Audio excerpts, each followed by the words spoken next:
Hello YouTube, De-bodgery here. Welcome to EV Components Review. On the bench is a review. I haven't done one of those in a very long time. Before I get into this thing, if anybody complains about how unstable the video is, feel free to buy me a Panasonic G95 camera and a DJI gimbal. I used to have those items, and they were stolen by my, unscrupulous ex-partner in New Jersey, amongst many 18650s and 21700s and other NMC batteries and LFP batteries and you name it, other batteries. Something on the order of about $10,000 worth of batteries. So anyway, amongst that was also 8 X-Tar VP4 Pluses and 6 Lidecala Li 600s. So many thousands of dollars worth of stuff has been stolen. You know who you are. Yeah, feel free to write me a big fat check, you jerk. Not that you will. Anyway, guys, I'm starting from scratch. And one of those things is I need cell testers. And so I saw this thing on Amazon. And I thought, $22 really for something that will do capacity testing? And I thought, nah, it's going to be a steaming piece of crap. But I thought, $22, come on, Rich. Buy one anyway, find out, see if it's any good or not. So I figured, worst case scenario, it burns out, and I take it back and, get my $23 or $22.50 back, or whatever it was.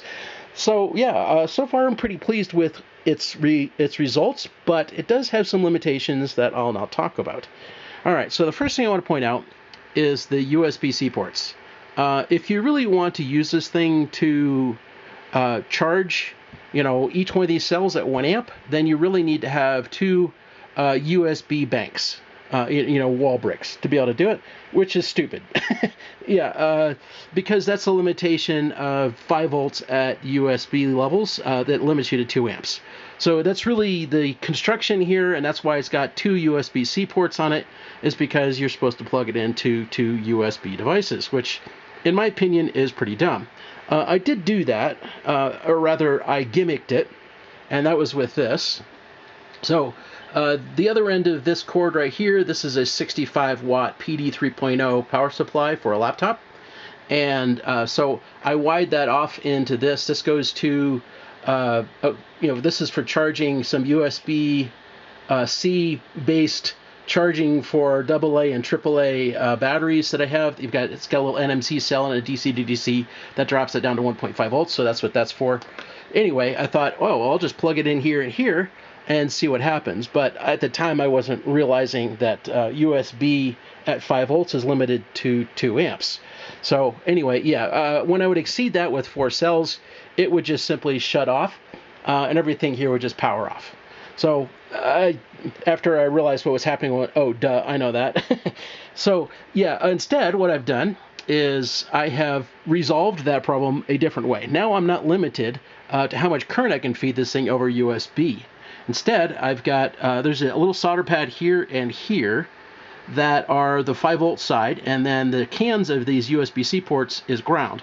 So I've soldered those 2 pads together and soldered the 2 cans together and then brought that out to this XT30, which then goes that alligator set clips right there and over to that bench power supply. And as you can see, it's showing 2.22 amps at 5.09 volts right now. A little while ago, before the batteries were mostly charged, I was showing 4.2 amps. Anyway, yeah, with my little Y adapter, I was exceeding the 2 amp limits for 5 volt USB, and as a result, the whole thing was shut off. And now I can charge each bank, each cell at a full 1 amp. And of course, right now I'm showing bank 2, and I'm showing 0.41 amps. Bank 3, 3.2. Bank 4 is at 1 amp. Bank 1 is 0.24. And yeah, if you do the math, that's pretty close to what it says on my bench power supply.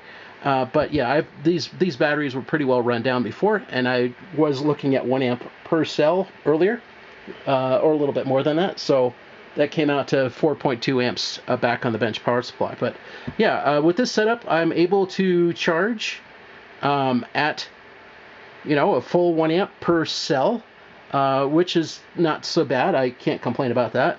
And I basically had to bring in USB or 5 volts in from an external source to be able to pull it off. You could do this any number of ways. Yeah, any little 5-volt power supply that can deliver 4 amps would do the trick.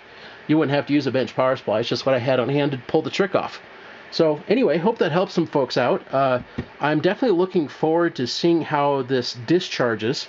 And it's got this little loop thing on here, so you can have it charge and discharge cells multiple times. I don't know exactly how that works yet. You know, I don't RTFM. I tell other people to. But yeah, somehow or another, this little loop count thing is going to let you do multiple cycles on a cell.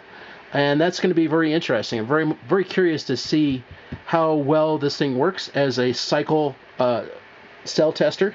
Definitely want to discharge cells on the thing and see how well they do as far as capacities are concerned. These are some cheapy Chinese cells that I scavenged out of a craptastic pack. I don't expect them all to be the same. I already know that they're not.